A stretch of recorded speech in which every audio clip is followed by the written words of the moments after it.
La emisión está comenzando. Todos los asistentes están en modo de solo escucha. Hola, buenas tardes a todos. Les damos la bienvenida al segundo día de nuestra Melexa Solutions Fair para Datacom y Construcción y les queremos agradecer por asistir a este webinar.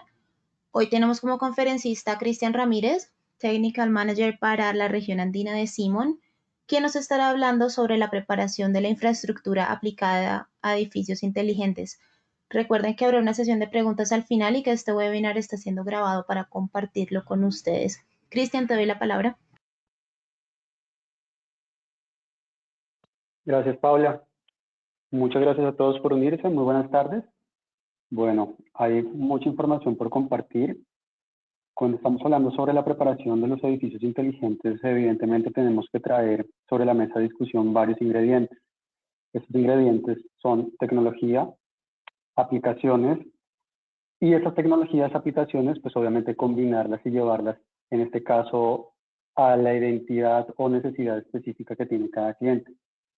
Hemos desarrollado una presentación con el ánimo de poder involucrar esa tecnología, esas soluciones, que al final pues, van a poder llevarlos a una siguiente generación de edificios inteligentes, en donde históricamente cuando hablábamos de edificios inteligentes, obligatoriamente teníamos que iniciar hablando de convergencia.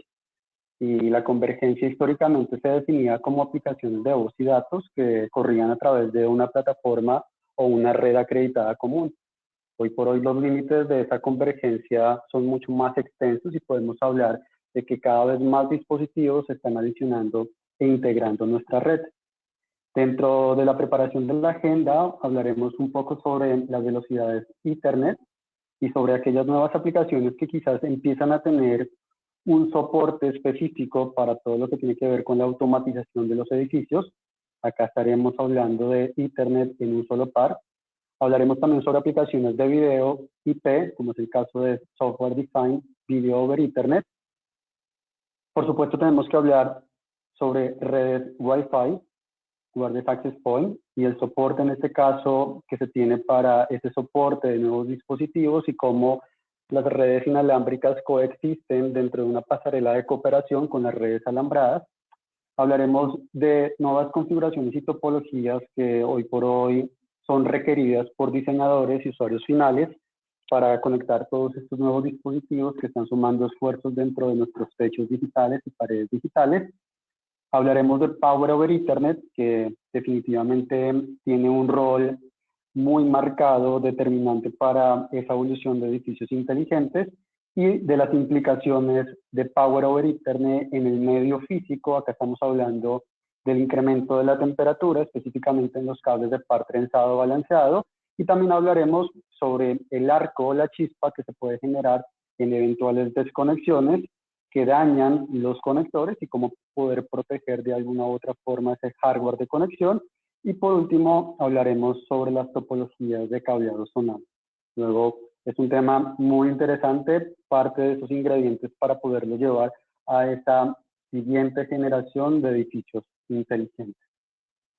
Lo primero, velocidades Ethernet. Esta información que ustedes están viendo en pantalla es información reciente y lo interesante es que cambia en cada encuesta y dependiendo también de la empresa encuestadora. Nosotros incluso hemos desarrollado algunos surveys verificando la cantidad de dispositivos que están siendo conectados y pues las cifras vienen cambiando de una manera importante. Ustedes seguramente hacen memoria, en el año 2003 la cantidad de dispositivos conectados por persona en promedio era uno solo. Normalmente el tráfico que estábamos moviendo a través de la red de datos era a través de nuestros computadores de escritorio, y en la actualidad pues estamos viendo un incremento importante en esa cantidad de dispositivos conectados por persona. Una persona común puede tener entre 4 o 5 dispositivos conectados por persona y la tendencia es llegar a tener 10 dispositivos conectados por persona. Si ustedes hacen una cuenta rápida, seguramente estaremos hablando de sus dispositivos móviles, estaremos hablando de sus tabletas, de sus consolas de videojuego, estaremos hablando del refrigerador, estaremos hablando del Smart TV. Una gran cantidad de dispositivos que están conectados a la red están generando tráfico y ese tráfico pues se está moviendo de extremo a extremo. Luego, las velocidades de Internet tienen un campo de aplicación también muy interesante, y es acá cuando hablamos del Internet de las cosas. El Internet de las cosas son objetos, cosas que están dentro de nuestra cotidianidad, que están conectadas a la red. Y cuando hablamos de la velocidad, pues inherentemente la velocidad a la que se están conectando estas cosas, pues puede variar. Y esa variación dependerá de la vertical. Cuando estamos hablando, por ejemplo, de un ambiente enterprise, podemos estar hablando de conexiones de 10 gigabits por segundo, podemos estar hablando de conexiones de 5 gigabits por segundo, conexiones de 2.5 gigabits por segundo, conexiones de 1 gigabit por segundo y conexiones de 100 megabits por segundo. Cuando estamos hablando de sensores, cosas que están conectadas también a la red, no están demandando una gran capacidad, pero sí están demandando y requiriendo una confianza para la conexión a esa red. Acá estamos hablando de velocidades de 10 megabits por segundo, velocidades de 100 megabits por segundo.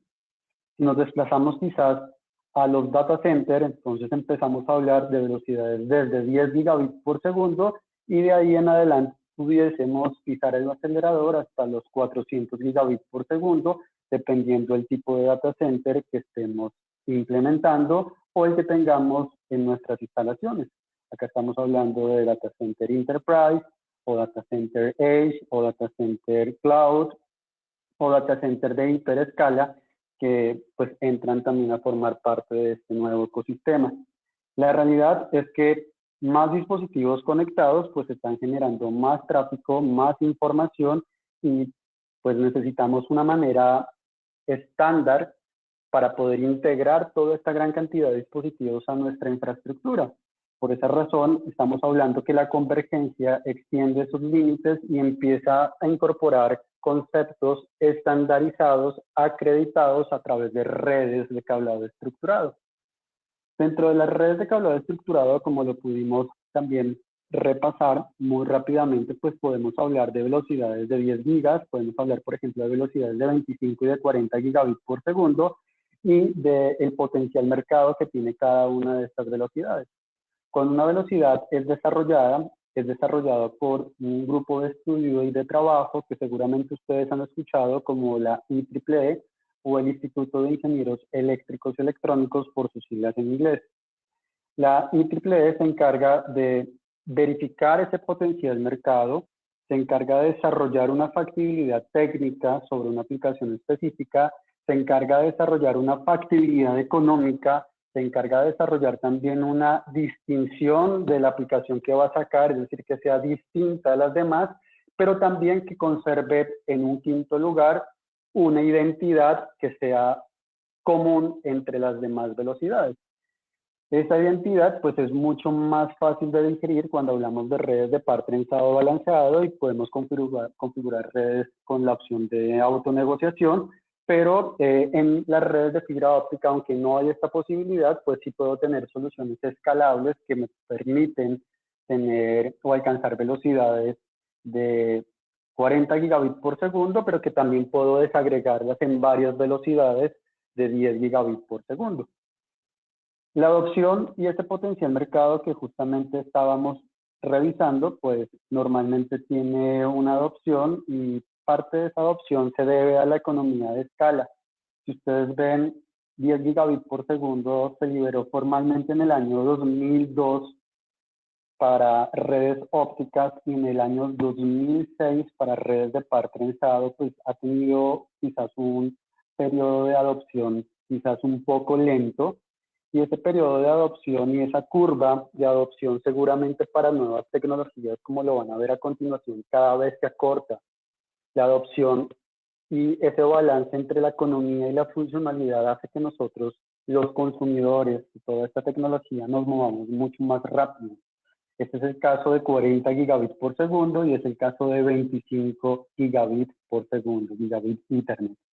Un tema que no tengo aquí en la presentación, pero que también los invito para que lo puedan revisar, son velocidades de 2.5 y de 5 gigabits por segundo. Hoy tuvimos un webinar, estuvimos conversando sobre el sector educativo, y uno de los elementos más importantes es poder pensar en esa infraestructura que esté en la capacidad de soportarme cambios en los equipos activos y que al menos esos cambios sean 2 generaciones hacia adelante. Es decir, que si yo estoy instalando infraestructura de cableado estructurado, esa infraestructura tiene la capacidad de soportarme 1 giga, 2.5, 5 y 10 gigas. Y lo menciono porque 2.5 y 5 gigabits por segundo van a tener también una adopción muy rápida. Ustedes pueden ver el precio de un puerto de gigabit por segundo versus un puerto de 2.5 gigabits por segundo, y estamos hablando de una diferencia hoy del 10%. Es una diferencia muy corta y en función del tiempo va a ser aún mucho más corta. 2.5 y 5 gigabits por segundo son velocidades exclusivas para redes de par trenzado balanceado que inicialmente se gestaron para poder dar soporte a redes inalámbricas, pero hoy podemos encontrar, por ejemplo, laptops, computadores, y los computadores, si ustedes han visto, se hacen cada vez más delgados y ya no integran el puerto o la tarjeta de red convencional, sino tienen una tarjeta de, tienen un PSB o una USB con conector tipo C, y hay una manera fácil para poder migrar ya incluso los computadores de escritorio, y es colocándole un adaptador. Es decir, yo conecto mi conector USB tipo C a mi laptop y del otro lado tengo un conector de 2.5 de 5 gigabits por segundo. Luego es una manera fácil, rápida y efectiva para hacer esa migración mucho más rápida y consistente. Entonces vamos a empezar a ver también que la industria a nivel de las áreas de trabajo se va a empezar a mover también en 2.5 y 5 gigabits por segundo. Entonces, lo que tenemos que tener en cuenta cuando hablamos de velocidades es el roadmap. El roadmap es hacia dónde vamos, ¿sí? Y desde dónde estamos viniendo.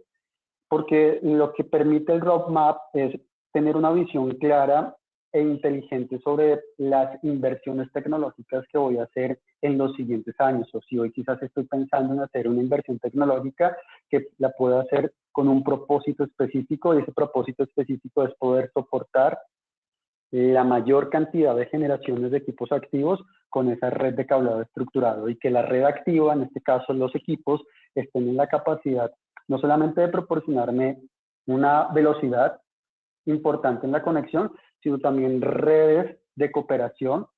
Ya no encontramos redes estáticas en una red de networking, sino ya empezamos a encontrar que cada uno de los puertos de red se convierte en un sensor, y cada uno de esos sensores pues están proporcionando servicios adicionales.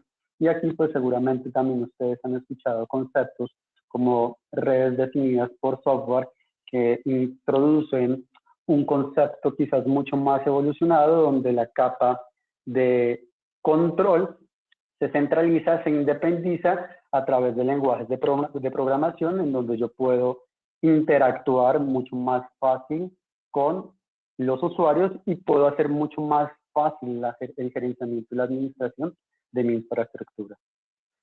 Dentro del roadmap que nos presenta Ethernet Alliance, que lo que está haciendo es promover las prácticas de Ethernet. Ethernet pues es una organización que lanzó su primera velocidad en 1983 en 10 megabits por segundo a través de redes coaxiales, y en redes de par trenzado fue lanzado a principios de los años 90, y a partir de ese momento pues se ha continuado una evolución constante, y eso se debe pues a esa creciente demanda de diferentes mercados y dispositivos pues que, como ustedes bien saben, pues, llegan y empiezan a formar parte de ese ecosistema de una red de área local basado en Ethernet. Encontramos velocidades desde 10 megabits por segundo hasta velocidades de 400 gigabits por segundo. En la actualidad es importante que tengan en mente que hay 12 velocidades de Ethernet, y basadas en esas velocidades seguramente vamos a empezar a distribuir los servicios de cada uno de los dispositivos que estoy empezando a integrar en la red. Seguramente ustedes se estarán preguntando si viene más. Seguramente sí, viene más, y ya en estudios se está hablando de velocidades de 1.6 terabits por segundo o de 800 gigabits por segundo, que definitivamente pues muestran una coherencia y una consistencia en todo este espectro y en todo este protocolo de transmisión de comunicaciones que es dominante dentro de nuestras redes de área local. En segundo lugar, tenemos que hablar sobre algunas aplicaciones específicas. Ustedes pues seguramente cuando hablamos de estas velocidades, ustedes piensan en sus computadores, piensan en sus teléfonos, de escritorio, piensan en sus guardias access point, en sus cámaras de videovigilancia, pueden estar pensando también en televisores, pueden estar pensando en sistemas, por ejemplo, como redes de iluminación, que lo vamos a ver un poco más adelante, pero muchos de los dispositivos que hoy por hoy se están incorporando dentro de la red, pues empiezan a tener un cambio muy importante y hoy por hoy, no que se puede hacer bajo el esquema tradicional, pero existe un estándar que fue liberado a finales del año pasado, en el 2019, y que empieza a tener un eco en organizaciones que están buscando ese siguiente nivel o esa siguiente generación de edificio inteligente, como lo es la aplicación 10 base T1. Cuando hablo de poder incorporar sensores como termostatos, como válvulas reguladoras de aire, como medidores de nivel, como actuadores, reguladores de potencia, dispositivos que hoy por hoy pues están incorporando dentro de su arquitectura, dentro de su chasis, una tarjeta de red, pues definitivamente esto nos acerca mucho más al Internet de las cosas, y cuando hablo del Internet de las cosas, pues muchos derivados, como por ejemplo el análisis predictivo o la recolección de datos y el análisis de esos datos para poder pues cambiar los modelos de negocio, para poder predecir sucesos, para de alguna u otra forma tomar decisiones de manera mucho más automatizada. Y hoy por hoy lo estamos haciendo de esa manera. Pero hay ciertos elementos que de alguna u otra forma les ha costado un poco más de trabajo poder ingresar a este mundo LAN. Ustedes seguramente han escuchado la palabra OT o seguramente han escuchado la palabra, la definición Field Bus. Esos Field Bus son elementos, dispositivos como medidores de presión de flujo, activadores, medidores de nivel, elementos que normalmente están dentro de un ecosistema de un edificio, que normalmente están conectados con cables o elementos propietarios o a través de protocolos, por ejemplo, distintos a un protocolo TCP/IP o a través de un protocolo de Ethernet, como es el caso de protocolos como Longworld, como Modbus, como BACnet, quizás por nombrar algunos, y que si yo quisiera actualizar, por ejemplo, la velocidad o la capacidad de estos dispositivos, pues muy a desánimo del usuario final, tengo que hacer una reactualización tanto del hardware como del software. Lo que busca 10 base T1 es poder incorporar elementos de la industria, ¿cierto?, de automatización, y también de la industria automotriz, ya voy a explicarlo quizás con más detalle, y poderlos integrar a través de las redes de área local, es decir, a través de una red local. Para resumirlo, la maquinaria, el dispositivo, el sensor va ahora a la nube, es decir, tiene la posibilidad de incorporarse a una red de área local, eliminando dispositivos que estaban normalmente en intermediaciones. Normalmente lo que se hacía, yo quería comunicar, por ejemplo, un elemento de estos a la red, pues normalmente tenía que colocar un gateway, es decir, elementos o dispositivos intermedios para hacer esa conversión. Lo hace mucho más costoso, lo hace mucho más impráctico, menos flexible, y pues con seguridad la IEEE, a través de un llamado de interés, estudia todos estos conceptos y trae a la mesa de trabajo este estándar que seguramente va a dar mucho de qué hablar. Es el 802.3 CG, que habla de 10 megabits por segundo, y desarrolló dos aplicaciones específicas. Una se llama 10 base T1S, quiere decir de corto alcance. Este corto alcance me habla de poder llevar una red de par trenzado balanceado, pero esta red de par trenzado balanceado es de tan solo un par. Como lo mencionamos, estos dispositivos están requiriendo una conexión fiable, pero no necesariamente necesitan utilizar los 4 pares.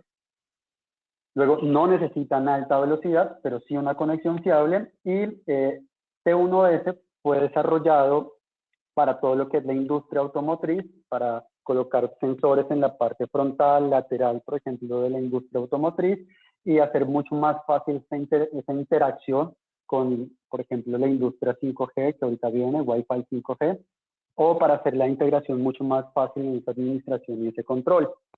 Quizás cuando hablamos de redes de cableado estructurado, T1S pues no está dentro de ese colchón o dentro de esa competencia, pero cuando hablamos de 10G base T1L, estamos hablando de redes a larga distancia, donde yo puedo llegar a tener hasta 1 kilómetro con red de par trenzado balanceado de tan solo un par y poderlo integrar a través de un esquema que ellos han mencionado y que se menciona en el estándar como una configuración multi-drop. Las configuraciones multi-drop son configuraciones donde yo ya no tengo un esquema punto a punto como tenían las soluciones convencionales que ustedes podían ver en las 3 primeras generaciones, sino lo que yo tengo ahora es un esquema en bus y a través de una tecnología de 10 base T1L y 10 base T1S, pues lo que hace es habilitar un esquema de pensado de colisión.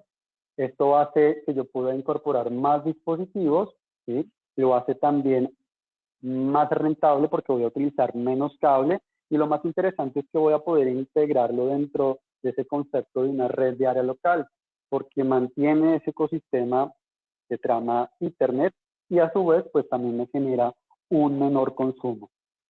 Son parte de las iniciativas que se están moviendo ahora para poder automatizar de una manera mucho más fácil y menos costosa los edificios. Si bien es cierto, en la actualidad podemos hacerlo a través de redes de 4 pares, pues esta es una opción que definitivamente pues llega a cubrir una necesidad específica en un mercado específico. Entonces, para que tengan en mente, 10 base T1L seguramente va a dar mucho de qué hablar en todo lo que tenga que ver de conexiones, de sensores, actuadores, a nivel de redes OT hacia redes de el Internet de las cosas a la nube, del sensor a la nube. Por otro lado, aplicaciones también que empiezan a moverse de manera muy rápida y también importante dentro de la industria para toda esta transformación de edificios inteligentes es la parte de video. Ustedes seguramente cuando desean mover contenido de video, normalmente se utiliza pues unas tecnologías o tecnologías matriciales, pero cuando hablamos de redes convergentes, pues seguramente tenemos que hablar de Ethernet y cuando hablamos de Ethernet, al igual que en la aplicación anterior, pues Ethernet siempre gana. Y claramente la industria también de video se ha venido moviendo de manera rápida en poder llevar video en alta resolución, en alta calidad y con la menor latencia a través de redes de par trenzado de fibra óptica. Esto específicamente se llama SDVoE. SDVoE es Software Defined Video over Ethernet, vale la pena que lo puedan buscar, y lo que está buscando Software Defined Video over Ethernet es desplazar todas aquellas arquitecturas convencionales de video y de audio y llevarlas a un mundo IP, llevarlas a un mundo mucho más convergente. Cuando yo hablo de convergencia, quiere decir que tengo también menores costos asociados a la instalación, porque yo ya empiezo a integrar también un integrador multidisciplinario, es decir, convergente, que quizás conoce de redes IP y conoce de redes de cableado estructurado. Yo empiezo también a tener canalizaciones que son las mismas, estamos hablando, finalmente estoy llevando datos, puedo utilizar identificadores para poder quizás etiquetar un cable con una aplicación específica, pero al final todo va a ir a través de esas redes de par trenzado balanceados. Dentro de la filosofía de SDVoE o redes definidas o video por redes definidas, pues podemos encontrar mucha información de la información que ustedes también pueden encontrar o pueden consultarlo también con sus fabricantes complementarios o pueden preguntarnos a través de qué fabricantes complementarios estamos desarrollando proyectos, pues podemos contarles que SDVoE ha tenido un crecimiento exponencial muy rápido, quizás ha sido de las aplicaciones que han sido digeridas con mayor facilidad porque me permite tener todas esas grandes o todos esos grandes beneficios a través de redes convencionales. Y cuando hablo de redes convencionales es que la arquitectura, como ustedes se pueden dar cuenta, se basa en switches, que se ven en la parte de abajo. Déjenme aquí, habilito el cursor, ¿cierto? Switches, tengo acá mis fuentes, tengo acá mis transmisores y tengo acá mis receptores. SDVoE fue lanzado en el año 2017. Y como lo mencioné, está reemplazando estas matrices de video y pues estamos llevándolo a un mundo IP que integra mayores capacidades. Dentro de esas está la supervivencia, la integración, la flexibilidad, el costo, la calidad. Y por último, también tenemos que mencionar pues, la facilidad también en su implementación. Cuando hablamos de SDDoE, pues también tenemos que hablar de la interoperabilidad, y la interoperabilidad es un concepto que nosotros venimos quizás manejando desde hace varios años. Seguramente muchos recuerdan el modelo de sistemas de interconexión abierto o el modelo OSI que fue desarrollado en 1984, y lo que hace SDDoE es tomar la capa física, ¿sí? Tomar la capa de enlace, y en la capa 7, que es la capa de aplicación, empezar a jugar con un elemento de gestión que me permita codificar la trama de datos a través de una codificación específica que utiliza SDDoE, que se llama Pixeling Pipeline, y tener la más alta resolución y llevar toda esa información, todo ese video a través de la misma red de datos. Algunos temas importantes que seguramente es importante traer a la mesa de discusión es que si ustedes se están dando cuenta, para poder obtener quizás esa alta calidad que estamos definiendo, con la menor latencia, con el video sin tanta compresión, pues lo que necesitamos hacer en este caso es incorporar también elementos dentro de la infraestructura de red que me permitan llevar toda esa capacidad. Esa capacidad, digamos que dentro de la relación costo-beneficio, si yo quiero llevar tecnologías imponentes, como es el caso, por ejemplo, de las tecnologías de 4K, que me permiten tener 60 frames por segundo, también llamada 4x4x4, que es una resolución de imagen de 3840 por 2160, lo que debo utilizar son puertos de 10 gigabits por segundo en el switch. Este switch es un switch convencional, entonces fíjense que yo ya me estoy acercando mucho más a esta arquitectura de red de área local. Entonces, los puertos de 10 gigabits por segundo que voy a tener en par trenzado balanceado, y como nosotros lo vimos también dentro del acceso de velocidades, han venido bajando su costo.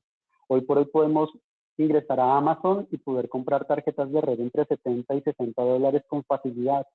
O incluso, por ejemplo, si ustedes son compradores masivos, estamos hablando de un proyecto específico, pues el valor por puerto va a ser mucho menor. Cuando hablo que el valor por puerto va a ser mucho menor, incluso año tras año, hay una tendencia que los puertos de 10 gigabits por segundo están cayendo en su precio un 35%.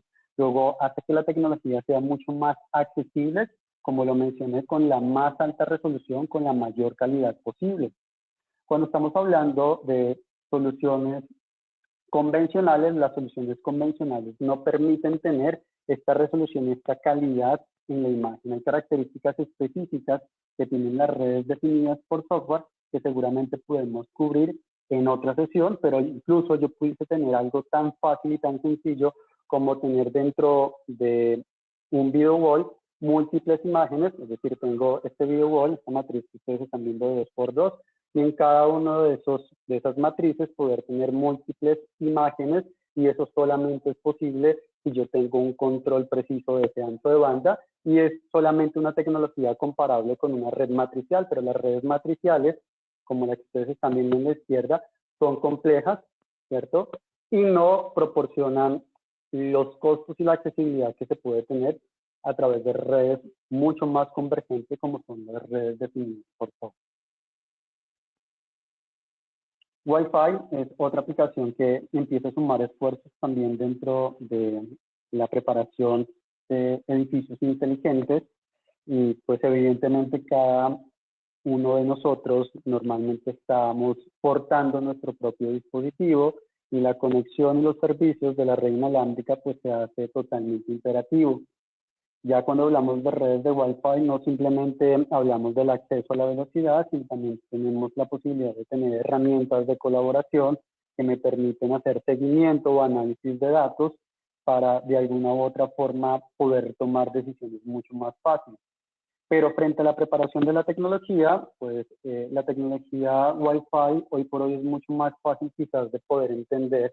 Antes normalmente teníamos que referirnos al grupo de estudio de trabajo de la IEEE, que es el 802.11, que es el grupo de estudio de trabajo que desarrolla aplicaciones de Internet inalámbrico, y 802.11 pues tiene varias versiones, hablamos de 802.11a, 802.11b, G, N, AC, AX. Ahora se empieza a hablar de BE, que básicamente me permite tener más de 20 gigabits por segundo y está a punto de ser anunciado, pero para evitar toda esta confusión y para que el usuario esté mucho más familiarizado con la tecnología de Wireless Access Point que quiere adquirir, que va a comprar o que quiere llegar a comparar, pues Wi-Fi Alliance, que es una alianza de varios miembros que están apoyando todas las iniciativas de Internet inalámbrico, formaron un grupo de trabajo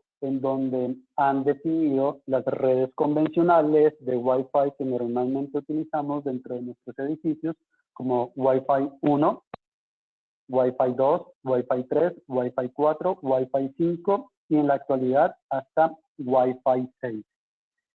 Las primeras versiones, como ustedes pueden darse cuenta, ya hace más de 2 décadas, en 1999, se empezó a hablar de 11 megabits por segundo a través del grupo de estudio 802.11 y prácticamente en ese mismo año se empieza a hablar de 54 megabits por segundo a través de 802.11a. Contrariamente, primero se lanzó B que A, aunque ambos grupos de estudio de trabajo empezaron su proyecto prácticamente de manera simultánea. Entonces, lo que es A y B, pues vamos a llamarlo Wi-Fi 1 y Wi-Fi 2. Luego tenemos que hablar de redes 802.11G, que puede alcanzar velocidades mayores a 54 megabits por segundo.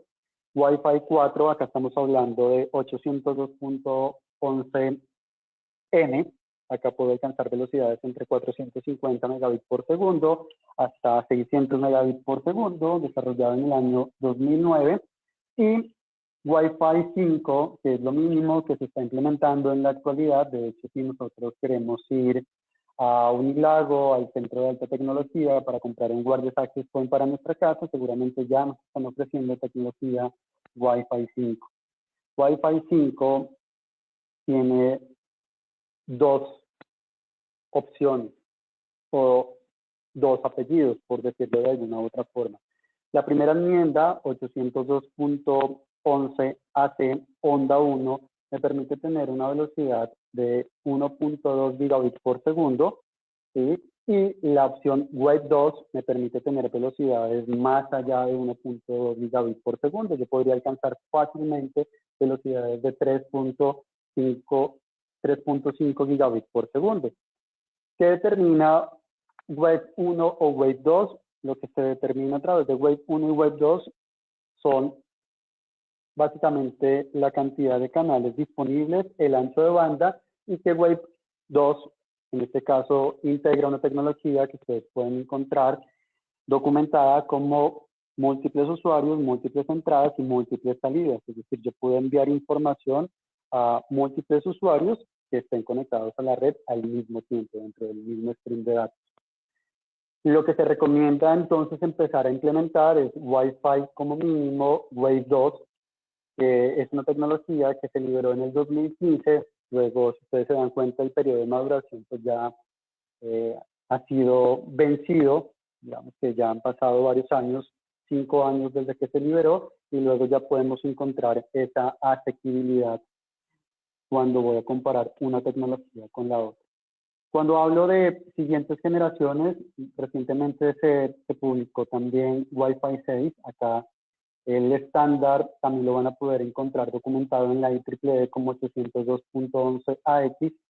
Este estándar me permite tener velocidades más allá de 5 gigabits por segundo, es prácticamente 4 veces la velocidad que puedo tener con Wi-Fi 5, y no hemos terminado de digerir Wi-Fi 6 y ya está sobre la mesa de discusión, a punto de ser liberado, Wi-Fi 6 Enhanced o mejorado. Hay que decir que 6E habilita una frecuencia, un canal de 6 GHz adicional al de 5 y al de 2.4, pero esto todavía está de alguna u otra forma en estudio a través de la Federación la Comisión Federal de Comunicaciones de los Estados Unidos para revisar pues, las bandas no licenciadas. Por último, cuando hablamos de Wi-Fi, pues tenemos que hablar de Wi-Fi 7, que será la séptima generación. Este ustedes lo pueden ubicar dentro de la literatura de la IEEE como 802.11b y me permitirá tener un throughput mayor a 20 gigabits por segundo. Acá, por supuesto, hay normas y recomendaciones también dentro de la parte física. Uno de los temas más importantes es que hay guías, hay estándares, hay un boletín que se llama el Telecommunication Standard Bulletin o Telecommunication System Bulletin, el 162A. Este estándar recomienda llevar al menos por cada Wireless Access Point que ustedes estén desarrollando o que quieran implementar al menos dos puntos físicos cableados en al menos categoría 6A. Y de estas recomendaciones son inherentes a si usted quiere implementar desde Wi-Fi 5 en adelante. Muchas veces usted, por ejemplo, quiere implementar Wi-Fi 5, Wi-Fi 6 y quiere utilizar, por ejemplo, velocidades de 3.5 gigas.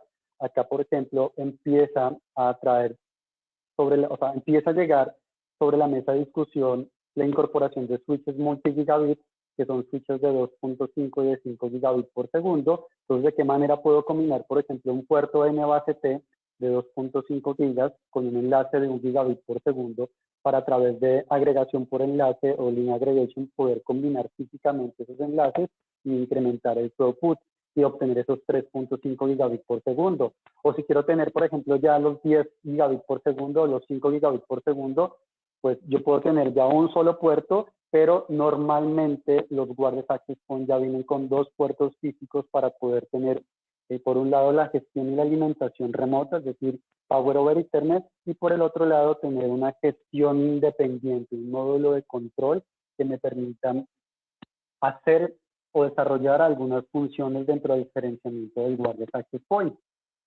Dentro de esas mismas recomendaciones para poder implementar lo que mencionábamos, que al menos dos puntos físicos, también tenemos que hablar de la conexión física a la red cableada. Esta conexión física a la red cableada hoy por hoy es mucho más sencilla y viene a la industria este conector que se llama el C-Plug o el Z-Plug. Acá ustedes pueden ver un video. Este es un conector de terminación en campo.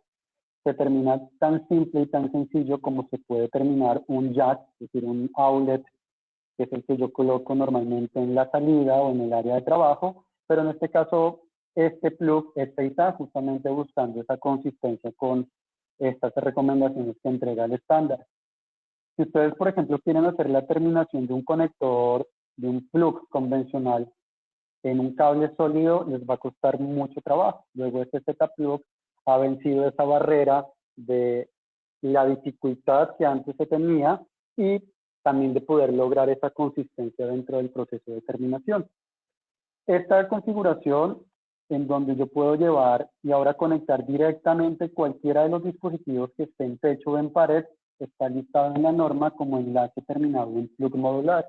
Se llama MPTL, por sus siglas en inglés, como lo pueden ver acá en la parte izquierda en la pantalla, y también sirve mucho y ha sido de mucha utilidad para todo lo que tiene que ver con diseños de la parte de videovigilancia, donde normalmente los diseñadores odiaban tener una conexión visible donde estaba el outlet, estaba el patchcore con su remanente, con su reserva conectado a una cámara, en donde estéticamente no se veía bien y obviamente la seguridad estaba ahí al alcance de cualquier tijera o de cualquier mano que quisiera de alguna u otra manera pues hacer una desconexión autorizada. Entonces la intención de este MPTL y de nuestro conector Z-Plug es hacerlo lo menos profundo posible. El nuestro tiene 35 milímetros, se puede utilizar con bota o sin bota y en la medida de lo posible que quede al interior del housing del dispositivo de la cámara. Tenemos un listado de compatibilidad con diferentes marcas, diferentes fabricantes, tanto de Wireless Access Point como para el caso de cámaras PTZ o cámaras tipo mini-domo, en donde podemos buscar ese campo de aplicación y hacer de la implementación una implementación mucho más limpia y también más económica porque estoy eliminando el jack, estoy eliminando el faceplate y estoy eliminando el patch. Power over Ethernet sin duda alguna es parte de esos drivers que alimentan esa siguiente generación de edificios inteligentes. Estamos viendo diferentes versiones en pantalla. La primera versión conocida o mal llamada como Power over Ethernet, la siguiente versión conocida coloquialmente como Power over Ethernet Plus, y la tercera y la cuarta versión conocida coloquialmente como Power over Ethernet Plus Plus. Power over Ethernet no es una marca registrada de la IEEE, luego es mucho más fácil que podamos identificar los componentes y los dispositivos y obviamente los requisitos de diseño del dispositivo asociados a estos numeritos, ¿cierto? Ustedes están viendo acá, que es el grupo de estudio de trabajo de redes alambradas, más el prefijo que lo acompaña, que son las letras AF, AT, BT. También puede ser llamado Power over Ethernet tipo 1, tipo 2, tipo 3 o tipo 4. ¿Por qué se ha desarrollado más potencia? La primera versión salió en el 2003 y la última versión en el 2018 y seguramente vamos a empezar a ver cada vez más dispositivos conectados a la red a través de par trenzado balanceado y pues a través del par trenzado balanceado alimentado, teniendo la posibilidad de alimentar eléctricamente el dispositivo. Entonces empezamos a ver que cada vez los dispositivos están demandando más potencia y por esa razón esta es la potencia que se tiene en la fuente. Normalmente la potencia que voy a tener acá en el dispositivo está alrededor de los 72 vatios en Power over Ethernet tipo 4, en tipo 3 está sobre los 50 vatios, tipo 2 estamos hablando de 25.5 vatios y en tipo 1 de 12.95 vatios, 13 vatios.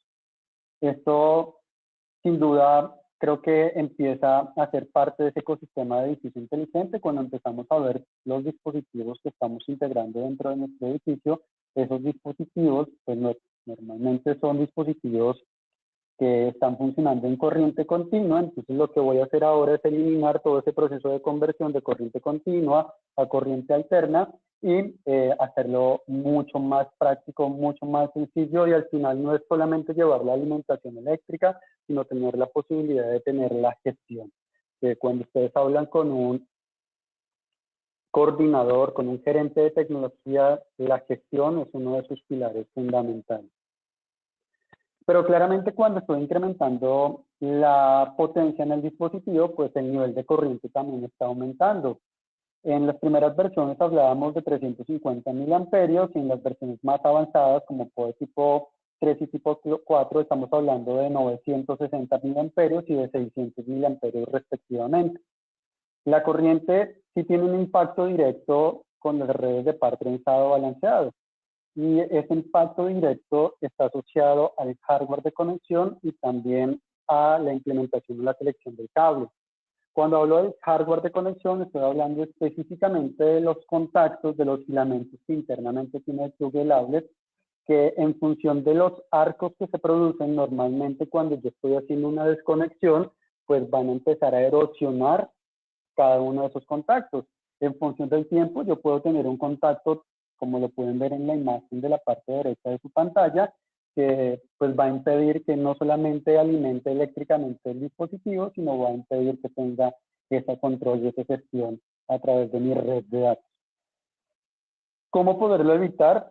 Hay algunas recomendaciones y pruebas de la industria. Nosotros tenemos nuestros productos bajo el sello PowerGuard, que es el guardián de energía, o como lo llamábamos antes, los reyes de Power over Ethernet, que lo que hacen es a través de pruebas específicas, que son pruebas que están en la industria y en el mercado, habilitar un mayor ciclo de utilización del hardware de conexión. En este caso estamos hablando tanto de los jacks como de los plugs. En la pantalla ustedes están viendo un ejercicio de un fabricante convencional, también pues, de reconocimiento importante también en el mercado, que dice que cumple algunos requisitos de longevidad en su hardware de conexión, pero si nosotros quizás empezamos a verificar la manera en cómo lo hace, pues vamos a encontrar algunas deficiencias y una afectación directa en el hardware de conexión. Desafortunadamente, cuando hablamos de Power over Ethernet no tiene la posibilidad, no tiene la manera de poder avisar, notificar en el momento en que se va a hacer una desconexión. Él no dice, la fuente no le va a decir al dispositivo, oye, ya están a punto de desconectarme físicamente. En ese proceso de desconexión, Voy a mostrarlo aquí más abajo, que hay una imagen. En ese proceso de desconexión, el contacto entre los filamentos del plug, los filamentos del plug con los filamentos del jack producen digamos que un roce, ¿cierto? Ese roce o ese contacto producen un arco o una chispa. El nombre técnico se llama desacoplamiento de baja carga, y esa chispa, pues lo que va a hacer es erosionar en función del tiempo, pues las conexiones de los contactos, tanto de mi plug como de mi jack. En un fabricante convencional, si ustedes se dan cuenta, cuando están haciendo, acá se puede ver mucho más fácil, cuando se está haciendo la desconexión, fíjense que el arco se produce en este punto. Luego, la zona que está siendo afectada, tanto en el outlet como en el plug, pues se pinta acá en color rojo. Pero esta es la posición final de desconexión, pero no es la posición final de contacto. La posición final de contacto, imaginémonos que ahora estoy conectando ese mismo plug dentro del outlet, pues la posición final de contacto es este que está acá, estoy señalando con el cursor. Si ustedes se dan cuenta, y lo que normalmente dicen otros fabricantes es que el punto que está erosionado es este que está acá en el outlet, y definitivamente así es. Pero lo que no han tenido en cuenta es que la erosión también se produce en el filamento, en el contacto del plug. Eso, pues de igual manera, pues va a tener un impacto directo dentro de la confianza y el ciclo de vida de la instalación. En el caso de Simon, nosotros, la posición final de contacto, o sea, el contacto final es totalmente distinto. Es este que ustedes están viendo acá en color verde, y fíjense que igual la chispa se va a producir cuando voy a desconectar en este punto, en el outlet, y la chispa en este caso va a erosionar el filamento en este punto, que va a ser el punto de contacto del plug. Pero es totalmente distinto las posiciones finales de contacto tanto del plug como del outlet. Eso hace que el ciclo de vida de la instalación sea mucho más largo.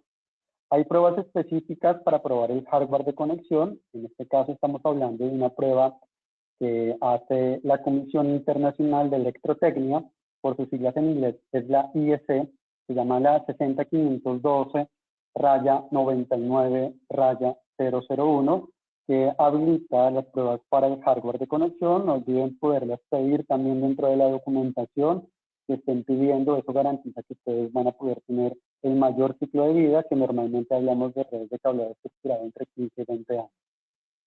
El impacto de la temperatura, en este caso de la corriente que se está generando también al interior de los bundles de cables, también tiene una afectación directa. Y tiene una afectación directa, y esto es normativo. Cuando hablamos de normativo, es que tanto los estándares internacionales, como es el caso de la ISO 10C, como el estándar americano, coinciden en lo siguiente, y es que a mayor calor que se esté generando dentro de mi bundle de cables, dentro de mi grupo de cables, mayor atenuación. ¿Qué es lo que tengo que hacer con esa atenuación? Tengo que compensar la atenuación que se está generando, y la única manera para poder compensar esa atenuación y garantizar los niveles eléctricos de desempeño esperados es reduciendo la longitud. Entonces, hay parámetros bien definidos por el estándar, y ellos lo mencionan o son enumerados como factores de derrateo.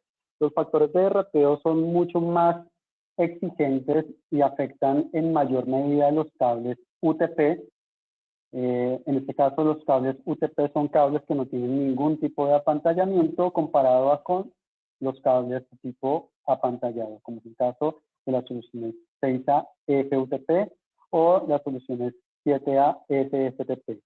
Un tema quizás para que ustedes puedan tomar notas, que los cables de Siemens 7A no necesitan ser reducidos para soportar 10 gigabits por segundo a temperaturas más allá de los 60 grados centígrados, es decir, a 70 grados. Entonces, un tema importante también para poder discutir y para poder revisar es la temperatura de operación que soportan los cables de comunicaciones. Normalmente el estándar define que los cables de comunicaciones deben ser clasificados como mínimo a temperaturas máximas de 60 grados centígrados. Pero si ustedes tienen un cable que soporta temperaturas de operación más allá de los 60 grados centígrados, quiere decir que es un cable que puede tener menos restricciones en la acomodación de bundles y que puede soportar más corriente. Evidentemente, pues va a ser una condición específica cuando empecemos a hablar de Power over Ethernet tipo 3 y tipo 4 y la empecemos a incorporar dentro de nuestras áreas de trabajo. No lo mencioné, pero seguramente se dieron cuenta que tipo 3 y tipo 4 lo que está haciendo es habilitar, por ejemplo, laptops, nuevas generaciones o computadores de escritorio que van a ser alimentadas eléctricamente a través de las redes de par trenzado balanceado.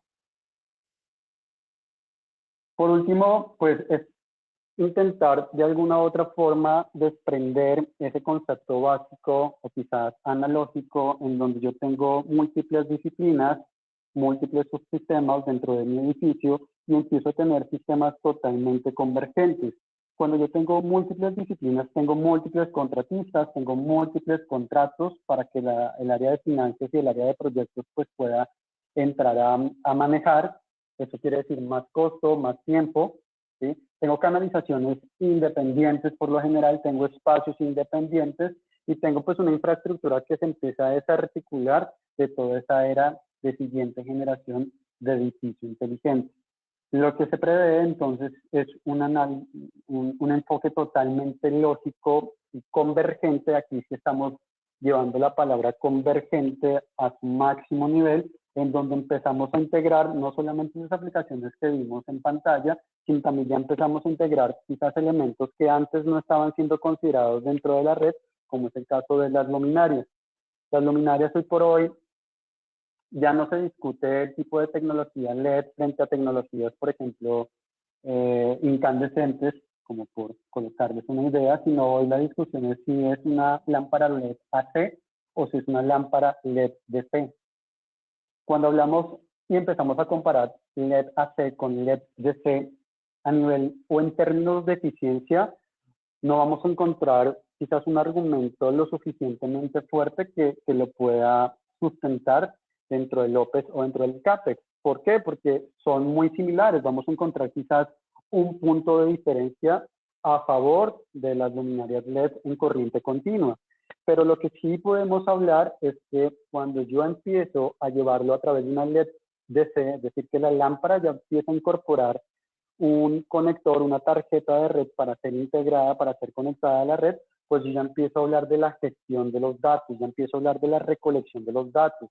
Y los datos empiezan a ser de los elementos más importantes de la infraestructura que yo voy a poder tener en mi edificio, porque basado en los datos es que yo empiezo a tomar decisiones. Y las lámparas afortunadamente están estratégicamente bien ubicadas y estas lámparas están recolectando información, pueden hablar sobre los niveles de utilización, por ejemplo, de las áreas, me pueden hablar de factores de ocupación, me pueden hablar, por ejemplo, se pueden integrar con sistemas de evacuación, me pueden entregar información muy práctica y precisa de lo que puede estar pasando y es un sistema que fácilmente aprende al ser o al estar incorporados frente a un lenguaje IP, pues es un aprendizaje continuo que permite habilitar todas estas herramientas que seguramente van a escuchar dentro de los Building Management Systems, dentro de los sistemas de automatización y de control a través de lenguajes mucho más simples, más flexibles y mucho más fáciles de supervisar. Cuando yo empiezo a llevar toda esta infraestructura a nivel de servicios o arquitecturas IP, pues eso hace que yo tenga la posibilidad de poder alcanzar esas siguientes generaciones de edificio inteligente de una manera mucho más práctica y también de una manera mucho más consistente.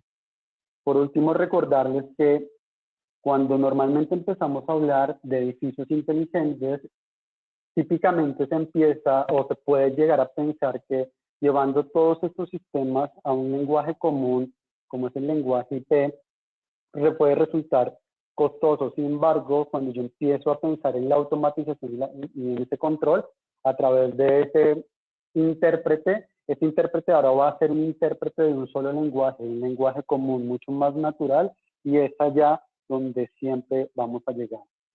Las redes Internet siempre ganan.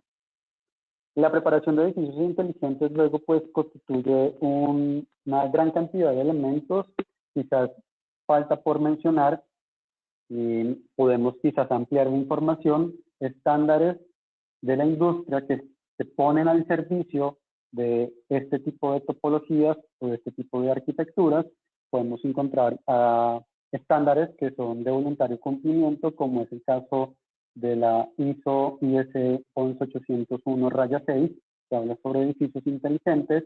Podemos también encontrar el TIA 862B, que es un estándar orientado quizás a la industria americana, pero también podemos empezar a recopilar datos o información de otro tipo de estándares o de otro tipo de arquitectura, como son estándares, por ejemplo, el ISO IS 18598. Este es un estándar que vale la pena que lo puedan tener en cuenta cuando hablamos de la automatización de los procesos. Las redes de cableado estructurado también se pueden automatizar, y acá tenemos un sistema que coloquialmente es conocido como cableado inteligente, y internacionalmente, o en este caso los estándares, los llevan a través de la definición de AIM, Automated Infrastructure Management, gestión de la infraestructura de manera automatizada, en donde ya muchos clientes pues están llevando su infraestructura tradicional a infraestructura mucho más inteligente, en donde yo puedo detectar cualquier tipo de conexión o desconexión, yo puedo generar cualquier tipo de alarma. Si, por ejemplo, tengo una cámara en un cuarto de telecomunicaciones, en un cuarto técnico, en un área de trabajo, y tengo un sistema de cableado inteligente, yo puedo hacer que el sistema me detecte la desconexión y que me pueda enviar un frame del momento exacto en el que se hizo la desconexión. Puedo también, a través del software, recolectar información de los activos que están en mi infraestructura de TI, y también tengo la posibilidad dentro del software de tener toda la documentación completamente actualizada. Es decir, normalmente nosotros recibimos una documentación en papel o en medio digital.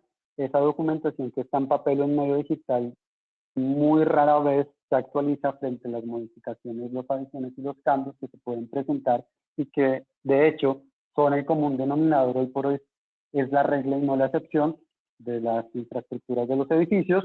Entonces, que yo tenga la posibilidad de tener esa documentación actualizada en tiempo real a través de un software, definitivamente facilita las labores del coordinador, del gerente de tecnologías de cada una de las empresas, y hace que pues, se puedan dedicar a temas mucho más estratégicos. Les dejo aquí mis datos de contacto. No sé, Paula, si haya preguntas o si tengamos tiempo para responder algunas de ellas. Sí, Cristian, si podemos responder, yo creo que una o dos. Carlos Alberto pregunta, ¿los conectores Z también son para cable blindado? Sí, los conectores Z-Plug son para soluciones apantalladas, de hecho, y no apantalladas también. De hecho, también puede ser utilizado en combinación con el cable de planta externa. Muchas veces yo necesito llevar cableado hasta un poste y ese poste está fuera de los límites del edificio, y si dentro de los 90 metros, si tengo esa posibilidad de llevar par trenzado o balanceado, llevaría un cable de planta externa que tiene o que cumple esos requisitos para ser instalado en intemperie. Es un cable mucho más grueso, pero es un cable que también puede ser terminado con nuestro Z-Plug. Entonces, lo habilita en soluciones apantalladas, no apantalladas, y también para soluciones de planta externa. Ok, Denis Rosso pregunta si es posible contar con esta presentación. Sí, más tardecito se les va a hacer envío del link con la grabación de esta presentación. Oscar Mario Guzmán pregunta, ¿podrían enviar los enlaces para tener acceso a información de edificaciones LED? Claro que sí, vamos a compartir esta información. De hecho, aprovecho el espacio para invitarlos. Nosotros tenemos una página que se llama Standard Information. Pueden ingresar a través del siguiente enlace web, es blog.standard/standard. Es un blog donde ustedes van a encontrar un resumen de las principales cosas que están pasando en los comités donde se está gestando toda esta tecnología. Estamos hablando de la IEEE, estamos hablando de la TIA, estamos hablando de la ISO IEC. Son resúmenes muy concretos y específicos sobre todas estas opciones y sobre todas estas arquitecturas. Si, por ejemplo, están pensando en implementar un proyecto o llevar un proyecto a un nivel superior de edificio inteligente, pueden ponerse en contacto con nosotros y podemos hacer el ejercicio sobre el sistema de iluminación LED-DC. Nosotros, como decimos, no vendemos las lámparas. Digamos que lo que estamos haciendo es gestando toda la arquitectura a través de una configuración que está ahí documentada dentro de los estándares, pero estamos aliados con fabricantes complementarios que pueden, en este caso, direccionar o alimentar esa iniciativa y hacer, en este caso, en conjunto todo el estudio de la infraestructura de iluminación que se desea implementar. De hecho, vale la pena también mencionarlo. Ahora salió dentro del Ministerio de Minas y Energía, ya ahorita seguramente con las actualizaciones que ustedes conocen, ya el sistema de iluminación a través de tecnologías complementarias, pues ya está habilitado. Dentro de esas habla también de las soluciones de alimentación remota o conocidas como Power over Internet. Ok, Cristian, bueno, ya esa sería la última pregunta. Les agradecemos a todos por su asistencia y les recomendamos que llenen la encuesta que les va a llegar al terminar este webinar porque estamos muy interesados en conocer sus opiniones y también si tienen proyectos actuales o futuros en los que quisieran ser apoyados. Los invitamos también a que nos sigan en nuestras redes sociales, que visiten nuestra página y que los clientes existentes se activen en el e-commerce. Y nuevamente gracias por la asistencia y a ti, Cristian, por acompañarnos hoy. No, muchas gracias, Melissa, por la invitación, a todos por la asistencia. Abrazo y bueno, esperamos que podamos vernos en una siguiente oportunidad. Saludos, feliz resto de día.